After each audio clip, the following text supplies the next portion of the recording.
Imagina que tu ciudad se hunde. Literalmente, el suelo desciende varios centímetros al año. El agua salada se filtra en tus tuberías y el aire que respiras es tan tóxico que vivir allí te resta años de vida. Esa es Yakarta, la capital de Indonesia. Una megalópolis de más de 10 millones de habitantes que se hunde a un ritmo de hasta 7.5 centímetros anuales.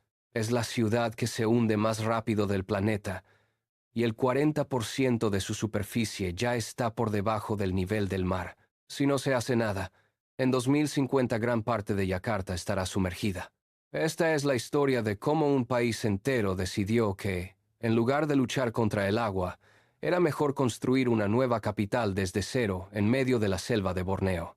Si te apasionan los megaproyectos y las historias de ingeniería al límite, suscríbete a este canal porque hoy vamos a desmontar Nusantara, la ciudad en la selva que podría redefinir el futuro de las capitales en el siglo XXI. Para entender por qué Indonesia tomó una decisión tan radical, hay que retroceder a la historia de Yakarta. Fundada en 1619 por los colonos neerlandeses como Batavia, la ciudad fue construida sobre tierras bajas y pantanosas. Los neerlandeses sabían que el terreno era inestable, pero necesitaban un puerto para el comercio de especias. Durante siglos, los habitantes han extraído agua subterránea sin reponer los acuíferos, y el subsuelo se ha compactado como una esponja que se desinfla. El cambio climático eleva el nivel del mar, y las lluvias torrenciales provocan inundaciones masivas. En 2007, una inundación sumergió el 60% de la ciudad, dejando 80 muertos y 500.000 desplazados. En 2020, otra inundación anegó barrios enteros. Y no solo es el agua. Yakarta es una de las ciudades más congestionadas y contaminadas del mundo. Los atascos de tráfico le cuestan a la economía 4.500 millones de dólares anuales en pérdidas. El aire es tan tóxico que los niños desarrollan problemas respiratorios y la esperanza de vida es hasta 5 años menor que en el resto del país. En 2019, el presidente Joko Widodo anunció un plan que sonaba a ciencia ficción: abandonar Yakarta y construir una capital completamente nueva en Borneo, a 1.200 kilómetros de distancia. No era un capricho.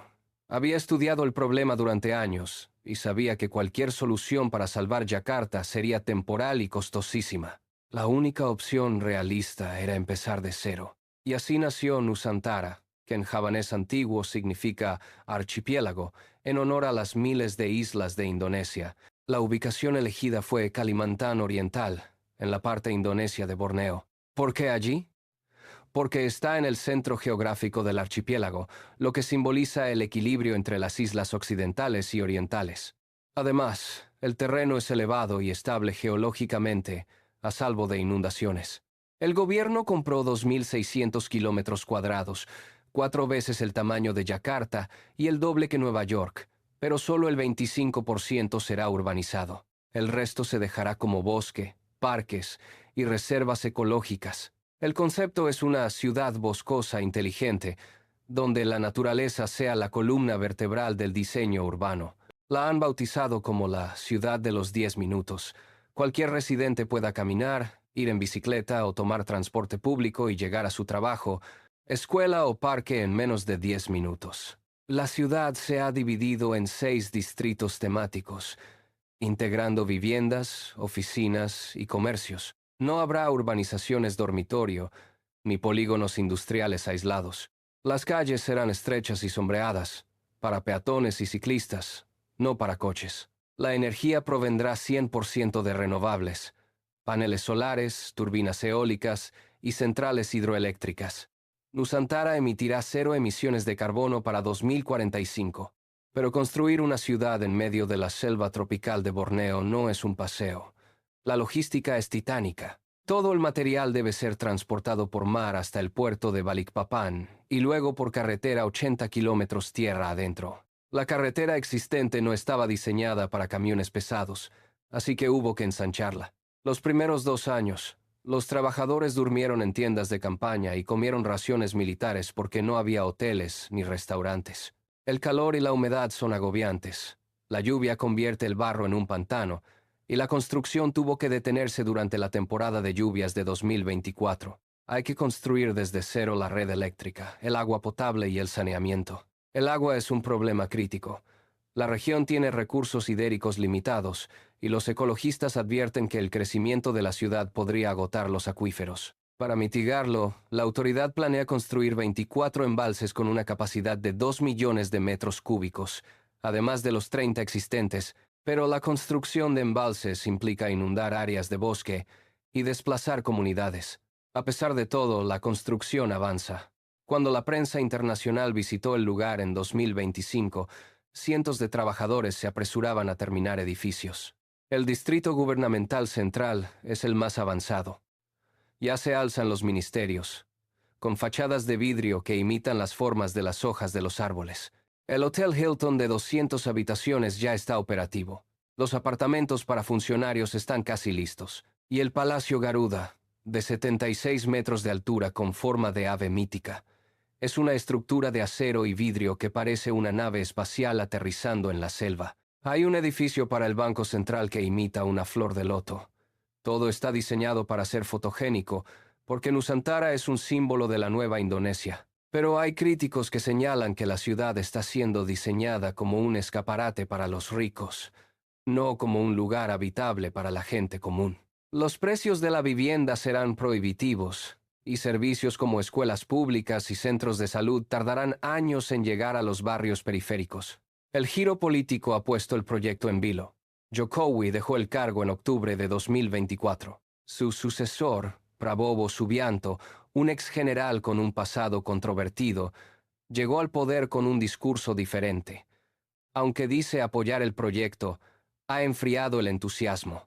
En 2025, redujo la financiación estatal en un 40%. En 2026, el presupuesto fue la mitad del año anterior.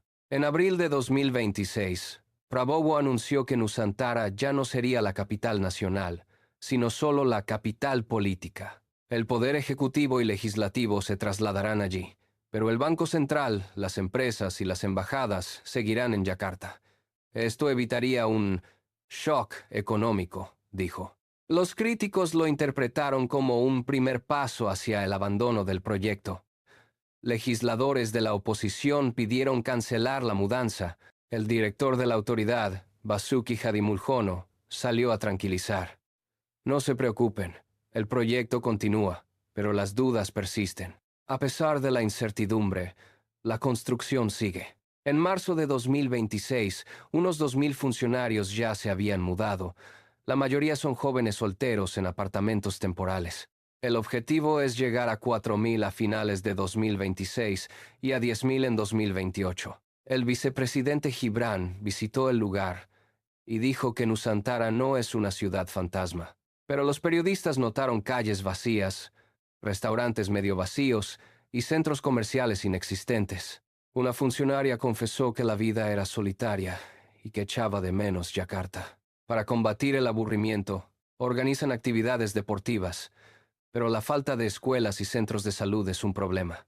Nusantara también enfrenta una dura oposición ecologista. La construcción requiere talar miles de hectáreas de selva, una de las más biodiversas del planeta. Borneo es hogar del orangután, el elefante pigmeo y el leopardo nublado, todos en peligro. Organizaciones como WALGI denuncian que el proyecto ha acelerado la deforestación y fragmentado los hábitats. Se han talado más de 1.500 hectáreas de bosque primario solo en la primera fase, y la cifra aumentará. También ha afectado a las comunidades indígenas Dayak, que han visto expropiadas sus tierras ancestrales sin consulta. El gobierno promete reubicarlos y compensarlos, pero los afectados aseguran que las ofertas son insuficientes y el diálogo ha sido un monólogo. El líder Dayak, Apuy Linto, dijo: «No queremos dinero, queremos nuestra tierra. Nuestros antepasados están enterrados allí. Hay tensión y amenazas de bloquear las obras. Además, hay un problema de agua. Los ecologistas advierten que la extracción masiva podría secar los ríos que alimentan los bosques. Y luego está el tema de los cocodrilos. Sí, cocodrilos. La zona es territorio de cocodrilos marinos de hasta 6 metros. Con la construcción, se han visto ejemplares cerca de las obras. En 2024, un cocodrilo de 4 metros atacó a un ingeniero. El gobierno instaló barreras y contrató expertos, pero es un recordatorio de que construir en la selva implica compartir el espacio con sus habitantes originales. A pesar de todo, Indonesia ha dado un paso que ningún otro país se ha atrevido a dar en el siglo XXI. La última vez que una nación construyó una capital desde cero fue en el siglo XX. Brasilia en 1960, Canberra en 1927, Islamabad en los 60. Ninguna enfrentó un desafío ecológico y logístico como Nusantara. Si tiene éxito, Indonesia demostrará que es posible construir una ciudad sostenible y en armonía con la naturaleza. Si fracasa, será un elefante blanco de 33.000 millones de dólares en medio de la selva. La pregunta que todos se hacen es si Nusantara será el futuro de Indonesia o una pesadilla. Solo el tiempo lo dirá. Mientras tanto, las grúas siguen subiendo, los funcionarios se mudan poco a poco y los orangutanes miran desde la distancia cómo el ser humano intenta domar la naturaleza. Y antes de despedirme, si te ha fascinado esta historia, suscríbete a este canal y activa la campanita para no perderte los próximos análisis. Déjame en los comentarios la palabra Nusantara si crees que esta ciudad realmente se convertirá en el nuevo centro de Indonesia o si será otro megaproyecto que se queda a medio camino. ¿Tú te mudarías a una ciudad en la selva? Te leo. Nos vemos en el próximo video, titanes.